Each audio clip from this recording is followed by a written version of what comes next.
Hello, my dear students. Welcome back to NCRT on Go. So, I recently posted a poll in which I asked you guys about your preference for the next chapter. So, I got the maximum votes for the part 2 of your 8th chapter, which is from the life of Maria Sharapova. And जो इसका first part है that I have already posted which is about the life of Santosh Yadav. So अगर अभी तक आप लोगों ने first part भी चेक नहीं किया है, so you guys can check the first part in the playlist on the channel. So हमेशा की तरह the video is divided into 3 parts, very short questions and then long questions. So it is very important to see the full video. Without wasting much time, let's jump on to the questions. Yes, so we'll start with the very short questions. So here I am with your very first question. What is the genre of this chapter? Genre का मतलब मैं आप लोगों को already काफ़ी बार बता चुकी हूँ. So like whether it is a story, it is a biography, it is an autobiography, और it is some play, it is some narration. So these all are types of the chapters. So उन सभी में से ये particular जो chapter है ये किस बारे में है? This chapter is basically a biography. For more clarification मैंने आप लोगों को बायोग्राफी और ऑटोबायोग्राफी का डेफिनेशन भी दिया है. So biography is a written account of a person's life by someone else. जब किसी की लाइफ के बारे में कोई और पर्सन लिखता है that is biography. And autobiography is a written account of a person's life in their own words. और ऑटोबायोग्राफी होती है जब एक पर्सन अपनी लाइफ के बारे में खुद लिखता है. सो बायोग्राफी में जब वर्ड ऑटो ऐड हो गया दैट मीन्स उस पर्सन ने खुद अपने बारे में अपनी लाइफ के बारे में लिखा है. Let's jump on to the second question. Which country does Maria Sharapova belong to? Maria Sharapova belongs to Russia.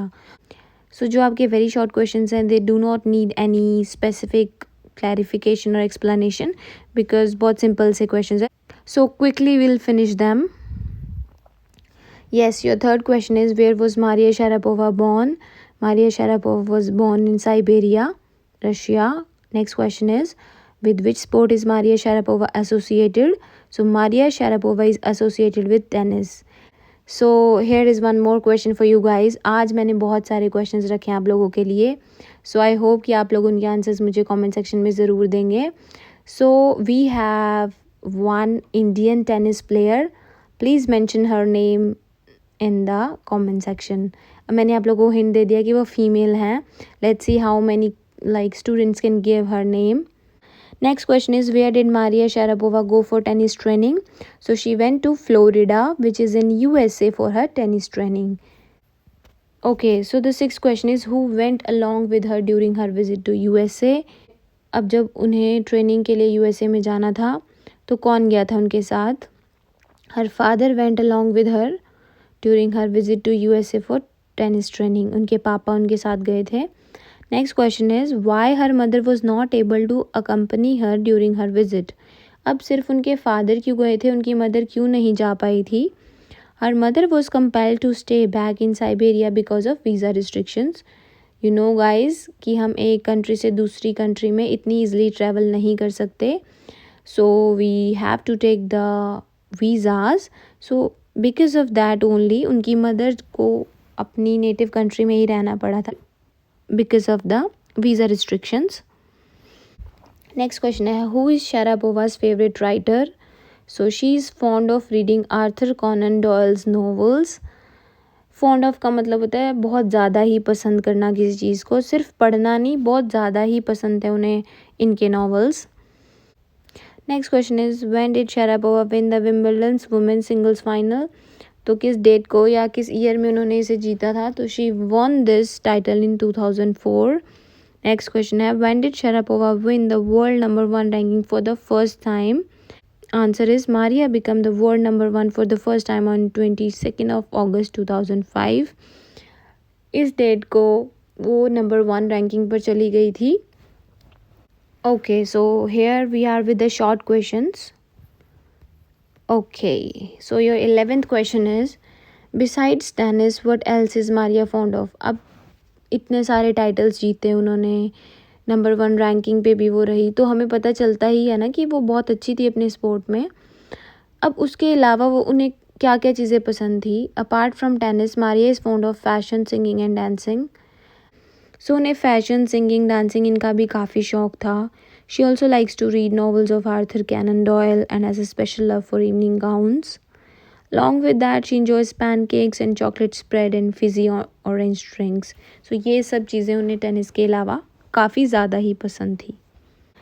Next question है, at the age of 9 years what lesson had Sharapova learned. अब 9 years की जो उम्र है वो बहुत छोटी उम्र होती है. मे बी हम लोग सिर्फ अपने स्कूल्स में, अपने खेलने तक, अपने होमवर्क तक ही सीमित थे अपनी 9 साल की उम्र में. बट कैसे जो इस तरीके के इन्फ्लुएंशियल कैरेक्टर्स होते हैं, ये क्या वो चीज़ें अलग करते हैं हमसे कि वो नंबर 1 रैंकिंग्स तक पहुंचते हैं. तो उन्होंने अपनी सिर्फ 9 साल की उम्र में क्या ज़िंदगी का कौन सा लेसन सीख लिया था. In the USA, Maria Sharapova had to face a heart wrenching 2-year separation from her mother. Could you ever imagine कि 9 साल की उम्र में आप लोग अपनी मम्मी के बिना रह सकते हैं. नहीं, मे बी हम अपनी मम्मा से अलग सोते तक नहीं 9 साल की उम्र में. I am not talking about all the cases, लेकिन मोस्ट ऑफ द केसेस में. बट उन्हें अपनी माँ से इतने छोटे बच्चे को 2 साल के लिए अलग रहना पड़ा था, जो कि काफ़ी ज़्यादा डिफ़िकल्ट होता है हमें अपनी मम्मा से अलग रहना. Because we are highly dependent on her for everything. हमें खुशी है तो हमें मदर चाहिए, हमें दुख है तो मदर चाहिए, हमें कोई रिक्वायरमेंट है तो मदर चाहिए. So whatever we are going through, whatever we are doing in such a young age, so we need our mother. Still now when we are grown ups, आप लोग 9th standard में आप लोग बड़े हो गए हैं, but still आप लोगों को अपनी मदर की बहुत ज़्यादा ज़रूरत है. बट स्टिल 9 साल की छोटी उम्र में उन्होंने 2 साल अपनी मदर से सेपरेशन फेस किया था. This separation made her learn an important lesson that tennis excellence would only come at a price. Of course, this is very important to know that कि अगर ज़िंदगी में हमें कुछ चाहिए होता है, कुछ हासिल करना है, तो वो हमें ईज़िली नहीं मिलता है. उसकी हमें कुछ ना कुछ कीमत चुकानी पड़ती है. तो उन्होंने 9 साल की छोटी सी उम्र में ये सीख लिया था कि अगर टेनिस में उन्हें एक्सेलेंस हासिल करना है तो वो ईज़िली नहीं आएगा. उन्हें एक कीमत चुकानी पड़ेगी और वो कीमत थी अपनी माँ से दूर रहना. नेक्स्ट क्वेश्चन है, explain all this happened in almost no time. अब ये एक लाइन है कि ये सब चीज़ें जो हैं ऑलमोस्ट नो टाइम, मतलब ज़्यादा समय नहीं लगा इन चीज़ों को होने में. तो वो कहाँ से आ रहे हैं वो, तो किस चीज़ के कॉन्टेक्स्ट में बात कही गई. The phrase all this happened in almost no time means because of her hard work and consistency she rose to the top rank in no time and within very short span of time she even achieved number 1 ranking in the field of tennis. As soon as she started playing, तो बहुत जल्दी चीज़ें होती चली गई, बहुत जल्दी वो टॉप पे भी पहुंच गई विद इन नो टाइम. और with in very short span of time उन्होंने नंबर 1 जो है रैंकिंग भी हासिल कर ली थी टेनिस में. So all this happen in like almost no time. ज़्यादा समय नहीं लगा था इन चीज़ों को, इन टाइटल्स को अचीव होने में. नेक्स्ट क्वेश्चन है, मारिया's father accompanied her to the USA, but why could he also not see her during her stay there. अब उनके फादर उनके साथ तो गए थे USA, पर उनकी मदर की तरह ही वो भी उन्हें ज़्यादातर मिल नहीं पाते थे. ऐसा क्यों था. Maria's father took his 9-year-old daughter to USA to get her trained in tennis. Of course, tennis training के लिए उनके फादर उन्हें लेके गए थे. Unfortunately, why could he also not see her during her stay there. अब उनके father उनके साथ तो गए थे USA, पर उनकी मदर की तरह ही वो भी उन्हें ज़्यादातर मिल नहीं पाते थे. ऐसा क्यों था. Maria's father took his 9-year-old daughter to USA to get her trained in tennis. Of course, tennis training के लिए उनके फादर उन्हें लेके गए थे. Unfortunately, दुर्भाग्यवश, he too had to do couple of odd jobs to continue her training, which kept him busy most of the time. अब उन्हें वहाँ पर काफ़ी ज़्यादा ओवर टाइम या नॉर्मल टाइम जॉब्स करनी पड़ती थी ताकि वो पैसे अर्न कर सकें और मारिया शारापोवा की जो ट्रेनिंग है उसे कंटिन्यू कर सकें. दैट वाज द रीज़न था बिकॉज ऑफ विच, जिसके कारण ही was also not able to see her during her stay there unlike her mother. जैसे उनकी माँ उनसे दूर थी, उसी तरीके से उनके फादर भी कहीं ना कहीं दूर ही थे, क्योंकि वो अपनी जॉब्स करने में काफ़ी ज़्यादा बिजी थे. अब वो भी मजबूर थे क्योंकि अगर वो जॉब्स ना करते तो वो पैसे ना कमा पाते, जिसके कारण ऑफ कोर्स उनकी जो ट्रेनिंग है वो अफेक्ट होती। नेक्स्ट क्वेश्चन है, what does Sharapova say about monetary gains and her successful career from tennis. अब किसी इंटरव्यू में या कैसे भी उनसे पूछा गया कि उन्होंने इतना मतलब अच्छे मॉनेटरी गेन्स हैं, अच्छे पैसे कमा लिए हैं, या फिर वो अपने टेनिस के सक्सेसफुल करियर के बारे में क्या कहना चाहती हैं, तो उन्होंने कहा, she says that money is of course a motivational factor as tennis is a business and a sport. Of course जो हमारे स्पोर्ट्स हैं वो पैसा देते हैं, बहुत अच्छे लेवल पे पैसा मिलता है प्लेयर्स को। तो उन्होंने कहा कि ऑफ कोर्स मनी एक मोटिवेशनल फैक्टर है कि ज़्यादा से ज़्यादा हमें पैसे अर्न करने हैं, so we should do hard work, we should do more and more. अगर आप अच्छा खेलोगे तभी तो आपको नेक्स्ट मैचेस में चांस दिया जाएगा। अगर आप अच्छा नहीं खेल रहे तो no one will give you chance to play. Chance मिलेगा तभी आप परफॉर्म कर पाएंगे और तभी आप टाइटल्स अचीव कर पाएंगे। So of course money is a motivational factor, but the most important thing is to become number 1 in the world. वो कहते पैसा ज़रूरी है, ठीक है, पैसा एक मोटिवेशनल फैक्टर है, लेकिन जो चीज़ बहुत ज़रूरी है वो है कि उन्होंने नंबर 1 पोजीशन को हासिल किया। वहाँ पे उस अचीवमेंट के बाद जब आप एक लेवल पे पहुँच जाते हो तो आप खुद को वहीं देखना चाहते हो, और खुद को वहाँ देखने के लिए आप कंसिस्टेंटली हार्ड वर्क करते रहते हो। अब ये जो रैंकिंग्स है ना, ये चेंज होती रहती हैं, मतलब कुछ पॉइंट्स के अकॉर्डिंग जो है टेनिस प्लेयर्स की रैंकिंग्स चेंज होती रहती हैं। सो उन्हें ये बात पता थी कि मुझे हार्ड वर्क करते रहना पड़ेगा, एफर्ट्स करते रहने पड़ेंगे उस पोजीशन पे रहने के लिए।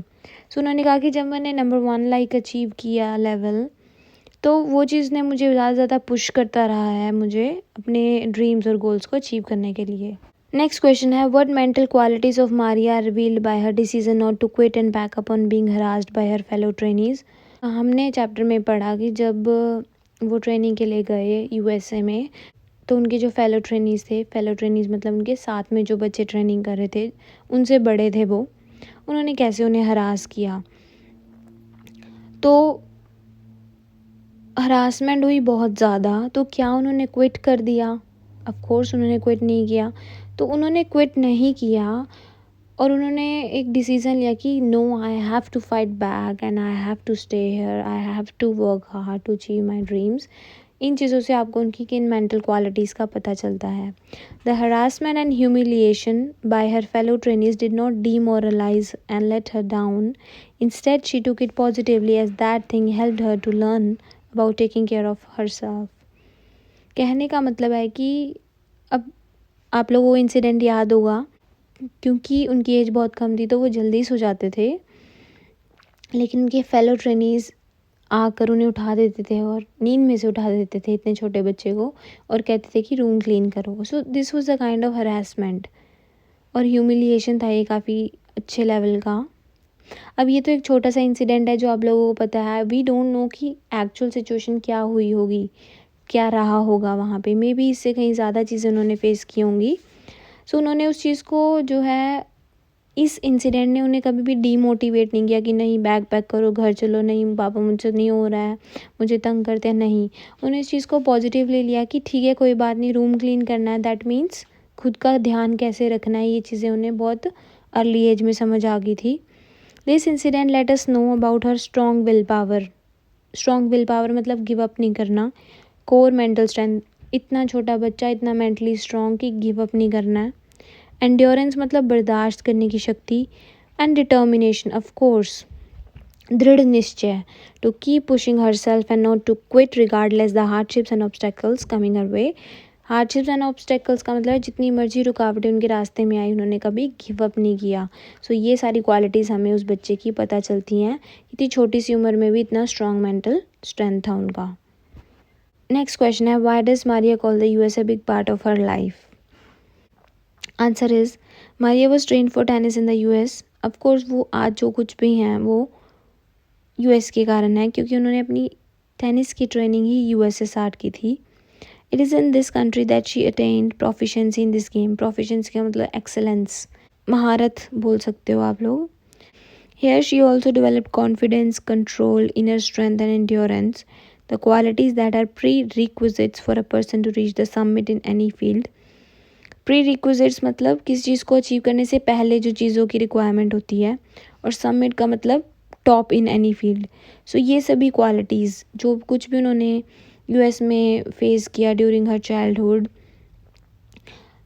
जो कुछ भी क्वालिटीज़ उन्होंने स्पोर्ट्स को खेल के सीखी, like confidence, endurance, strength, control, ये सब क्वालिटीज़ उन्होंने यूएस में ही सीखी, जो कि बहुत ज़रूरी होती हैं किसी भी फील्ड में टॉप पे पहुंचने के लिए। Since she gain all this in the US, she calls it a big part of her life. क्योंकि उन्होंने ये सारी क्वालिटीज़ यूएस में ही सीखी थी, सो इसलिए वो उसे अपनी लाइफ का एक बिग हिस्सा मानती हैं। वेरी इंपॉर्टेंट लॉन्ग क्वेश्चन, सिर्फ 2 क्वेश्चंस हैं, बहुत इंपॉर्टेंट हैं। एक क्वेश्चन में आपका पूरा स्टोरी कवर होता है, दूसरा क्वेश्चन जो है संतोष यादव और मारिया शारापोवा की लाइफ का कंट्रास्ट भी है और दोनों में क्या सिमिलैरिटीज़ हैं वो भी बताता है। So yes, what problems did Maria face as a child while she was being trained for tennis in the US. इसमें आप लोगों ने पूरी स्टोरी ही लिखनी है कि क्या क्या प्रॉब्लम्स उन्होंने फेस की थी और व्हाट सस्टेन्ड हर। सस्टेन का मतलब होता है डटे रहना, वो क्या था जिसने उन्हें कभी हार नहीं मानने दी। मारिया's childhood was full of struggle and loneliness. Of course, इतना छोटा बच्चा अपने फादर मदर से दूर रह के ट्रेनिंग कर रहा है, जिसमें ट्रेनिंग में भी जो उनके फेलो ट्रेनिंग्स हैं वो सपोर्ट नहीं कर रहे हैं, वो भी उसे बुली कर रहे हैं, तो बहुत डिफ़िकल्ट था। She had to leave for the US at the young age of 9 years। छोटी उम्र में उन्होंने अपना नेटिव प्लेस, अपना घर बाहर छोड़ा था। Her mother could not accompany her to the US due to some visa restrictions. She missed her mother terribly. मतलब वो अपनी माँ को बहुत ज़्यादा याद करते थे, बहुत बुरे तरीके से। During the 2 years of their heart-wrenching separation, though her father had accompanied her to the US, he too could not frequently visit her as he had to spend a lot of time to earn money to continue her tennis training. अब माँ तो visa restriction के कारण नहीं आ पाई उनके साथ, लेकिन father भी काम करने में बहुत ज़्यादा बिजी थे, तो बहुत कम ही उनसे मिलने आते थे। अपार्ट फ्रॉम दिस, इसके अलावा the other co trainees use to bully, humiliate and insult her. Co trainees भी कम नहीं थे, वो भी काफ़ी इंसल्ट करते थे, हरास करते थे बच्चे को। They were inconsiderate to Maria who was much younger to them. Though वो उनसे बहुत बड़े थे एज में, बट स्टिल वो उन्हें ऐसे कंसिडर कि ये बच्चा है, चलो इसके साथ सपोर्टिव रहो, इसे समझाओ, नहीं, वो उल्ट ही उसका उन्हें हरास करते थे कि बच्चा इससे काम करवाओ। To bully her they would return to the room. वो रात को लेट आते थे, वो एक खराब उठा के कहते थे कि, या ऑर्डर करते थे कि रूम साफ़ करो। All these problems made her life during her training in the US miserable. Miserable मतलब बहुत बुरी उनकी लाइफ जर्नी थी उस टाइम पे। However, हालांकि she was able to sail through these adverse times by never letting herself go into depression or think to quit. But फिर भी उन्होंने इन सब चीज़ों को पॉजिटिवली लिया और कभी भी खुद को डिप्रेशन में नहीं जाने दिया और ना ही क्विट करने का सोचा। Instead, she strengthened her willpower and kept her passion for tennis alive. उन्होंने अपना पैशन जिंदा रखा। उन्होंने ये मान लिया था कि अगर मुझे एक्सेलेंस हासिल करनी है तो मुझे कॉस्ट चुकानी पड़ेगी उस चीज़ के लिए, चाहे वो मेरी मेंटल स्ट्रेंथ अफेक्ट करे, चाहे मुझे इमोशनली डैमेज करे, चाहे मुझे हरास किया जाए, कुछ ना कुछ कॉस्ट तो मैं कहीं ना कहीं ज़िंदगी के हिस्से में चुकानी पड़ेगी to achieve that excellence. Eventually her determined and consistent efforts paid when she became the number 1 tennis player in the world. अब वो सब चीज़ें हम बोलते हैं ना, hard work always pays off. मतलब जितना हार्ड वर्क करोगे आपको उसका मूल्य ज़रूर मिलेगा। सो उन्होंने जितना कुछ भी अपने बचपन में बर्दाश्त किया था वो सब पूरा हो गया जब उन्होंने नंबर 1 रैंकिंग्स जो है हासिल की। She moulded adversity in her favour with her strength, toughness and tolerance. Adversity मतलब जब सिचुएशंस आपके अपोजिट हैं, सिचुएशंस फेवर नहीं कर रही आपको, उन्हें सिचुएशंस फेवर नहीं कर रही थी कि वो वहाँ रहे, सब चीज़ें उल्टी ही थी, सब चीज़ें उन्हें वापस खींच रही थी अपनी कंट्री की तरफ, बट स्टिल उन्होंने एडवर्सिटी को चेंज किया अपने फेवर में, अपनी स्ट्रेंथ, टफनेस और टॉलरेंस के कारण। वेरी इंपॉर्टेंट क्वेश्चन, दो थोड़ा लेंदी क्वेश्चन, आप लोग में भी देख के डर ही जाओगे कि मैम ने इतनी ज़्यादा एक्सप्लेनेशन दे दी है, बट स्टार्टिंग का फर्स्ट पैराग्राफ तो बहुत नॉर्मल सी एक्सप्लेनेशन है कि वो कैसे गए, कौन गया, क्या कुछ हुआ वहाँ पे, बट बिकॉज आपको ये लॉन्ग क्वेश्चन है, सो आप लोगों को ये इतना तो मेंशन करना ही पड़ेगा। मे भी थोड़ा बहुत कट छोट आप कर लेना अपने मार्क्स के according. So yes, this is your last question and very important question जो आपके दोनों पार्ट्स को कनेक्ट करता है. The lives of Santosh Yadav and Maria Sharapova have much in common to prove that determination and consistent hard work paves the way to success. If you are determined enough, if you are doing hard work, of course you will get success one day. Identify the points of similarities and contrast in the lives of these two great players. अब इनके अलग अलग fields थे, तो आप लोगों ने points of similarities बतानी है कि कैसे उन दोनों की ज़िंदगी सिमिलर थी, और पॉइंट्स ऑफ कंट्रास्ट भी बताने कि क्या क्या अलग अलग था उन दोनों की लाइव्स में. Answer is both Santosh Yadav and Maria Sharapova exhibited unwavering determination and put in years of hard work to achieve their goals. अब unwavering का मतलब होता है consistent, जिसमें कभी बदलाव ना आए, ऊपर नीचे ना हो, कभी भी मध्यम ना बढ़े जो चीज़. तो ड्यूरिंग देयर लाइफ जर्नी उन्होंने हमेशा डिटर्मिनेशन कंसिस्टेंट रखा अपना, और जितने सालों का उन्होंने हार्ड वर्क दिया उस स्पोर्ट को, उन्होंने अपने गोल्स को अचीव किया. They both reach the pinnacle of the respective careers. Pinnacle का मतलब अगेन समिट है, दैट मीन्स वो अपने रिस्पेक्टिव फील्ड्स में टॉप पर थे दोनों. लाइक संतोष यादव ने क्या अचीव किया बताएंगे हम. Santosh Yadav becoming the first woman in the world to climb Mount Everest twice, and Maria Sharapova winning multiple grand slam titles in tennis. Because of hard work and consistency, क्योंकि दोनों ने ही काफ़ी हार्ड वर्क किया, तो अपने अपने फील्ड में उन्होंने एक महारत हासिल की, टॉप टाइटल्स अचीव किए. They gained international recognition and become role models in their respective fields, inspiring others to pursue their dreams. Of course वो इंटरनेशनल रिकॉग्निशन, उन्हें फेम, और काफ़ी लोग उन्हें जानते थे, इंटरनेशनल रिकॉग्निशन मिला. ऑफ कोर्स जब आप इतने बड़े बड़े टाइटल्स अचीव करते हो तो सिर्फ अपने देश में नहीं, आप देश से बाहर भी छा जाते हो. सो वो रोल मॉडल बन गए काफ़ी यंग एज में ही, बट दूसरे लोगों के लिए, कि कैसे आप लोग अगर हार्ड वर्क करेंगे तो आप भी अपने जो है टाइटल्स जीत सकते हैं. और इन्हीं चीज़ों के कारण वो पूरी दुनिया के लिए इंस्पायरिंग कैरेक्टर्स बन गए, कि कैसे अगर आप हार्ड वर्क कर सकते हैं तो आप भी अपने रिस्पेक्टिव फील्ड में महारत हासिल कर सकते हैं. अब ये तो थी सिमिलैरिटीज़. अब बतानी है आपको कंट्रास्टिंग साइड, कि दोनों की लाइफ जर्नी में अलग अलग क्या चीज़ें थी. On the contrasting side their backgrounds are culturally different. Of course culture बिल्कुल अलग थे. फिर Yadav hailing from India, Santosh Yadav जो हैं वो इंडिया से थे, and Sharapova originally from Russia, आप लोगों को पता है. So this influence their life experiences and the challenges they face. अब बिकॉज कल्चरली वो दोनों डिफरेंट थे, तो दोनों ने जो ऑब्स्टेकल्स फेस की वो अलग अलग थी. जैसे कि जो संतोष यादव हैं वो मेल डोमिनेंट सोसाइटी में बड़ी हुई थी, तो वहाँ पे कहीं ना कहीं फीमेल्स को इतना आगे जाने नहीं दिया जाता था, तो उनकी जो प्रॉब्लम्स हैं कहीं ना कहीं उस चीज़ से रिलेटेड थी. शारापोवा ने अपनी कंट्री को ही छोड़ा था बिकॉज ट्रेनिंग के लिए उन्हें दूसरे कंट्री में जाना था. उन्होंने अपनी माँ से सेपरेशन बर्दाश्त किया था, तो उनकी जो ऑब्स्टेकल्स हैं वो थोड़ी उस वे से थी. So because they both were from different cultures and backgrounds, तो ऑब्स्टेकल्स कहीं ना कहीं लाइफ में डिफरेंट वे से थी. एक्सपीरियंसेस और चैलेंजेस अलग थे दोनों के. मोर ओवर इसके अलावा Yadav broke gender barriers in mountaineering, proving that women can achieve great heights in a traditionally male dominated field. अब जिस टाइम उन्होंने माउंट एवरेस्ट चढ़ी थी उस टाइम वो सिर्फ एक मेल डोमिनेंट स्पोर्ट था. दैट मीन्स उस समय तक फीमेल्स की, क्या फीमेल्स भी माउंटेनियर्स बन सकती हैं, ऐसा कोई सोच भी नहीं सकता था. और उन्होंने सोचना छोड़ो, उन्होंने तो उसे प्रूव करके दिखाया.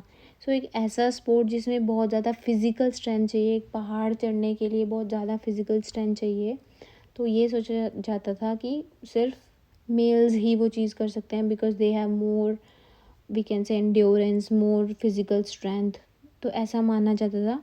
इसलिए उस समय के हिसाब से माउंटेनियरिंग सिर्फ एक मेल डोमिनेंट स्पोर्ट था, लेकिन उन्होंने उन सब चीज़ों को गलत प्रूव किया और महारत हासिल की.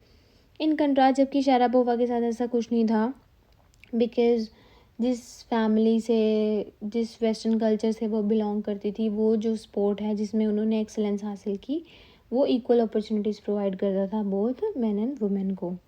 सो in contrast Sharapova success came in a sport, उस स्पोर्ट से उनको सक्सेस मिली है where both genders have equal opportunities. So this was all about the similarities and the contrast between the lives of Santosh Yadav and Maria Sharapova. So this was the last question. I hope you guys, आप लोगों को सभी questions अच्छे से समझ आ गए होंगे. And जो भी questions मैंने इन बिटवीन पूछे थे आप लोगों से, प्लीज़ उनके आंसर ज़रूर चाहिए मुझे कमेंट सेक्शन में. Here is the last thing just to discuss. Again इसमें भी एक क्वेश्चन छुपा हुआ है जिसका आंसर मुझे आप लोगों से ज़रूर चाहिए. So the picture says Maria Sharapova won the women singles at Wimbledon in 2004. एक तरीके का टाइटल है ये जो उन्होंने जीता था वुमेन सिंगल्स में 2004 में एट विंबलडन. अब एक एग्जांपल देती हूँ मैं आप लोगों को. जैसे कि क्रिकेट के जो हाईएस्ट टाइटल्स हैं वो हैं champions trophy, Asia cup, world cup, ये सब चीज़ें. ऐसे ही जो टेनिस है उनके जो हाईएस्ट जो टाइटल्स होते हैं वो उन्हें ग्रैंड स्लैम्स बोलते हैं हम. तो उन्हीं में से एक जो ग्रैंड स्लैम है ये जो इन्होंने जीता था वुमेन सिंगल्स में विंबलडन में 2004 में. अब यहीं से एक क्वेश्चन आता है बहुत important. How many grand slams she has won till date. आज तक उन्होंने कितने ऐसे ही हाईएस्ट अवार्ड्स या हम कह सकते हैं ग्रैंड स्लैम्स जीते हैं. I need this answer in the comment section. I hope you guys like the video. Please like कर देना अगर पसंद आई हो, and do subscribe to the channel for the extra questions video of your further chapters. And till then, take care. Bye bye. Keep learning, keep growing.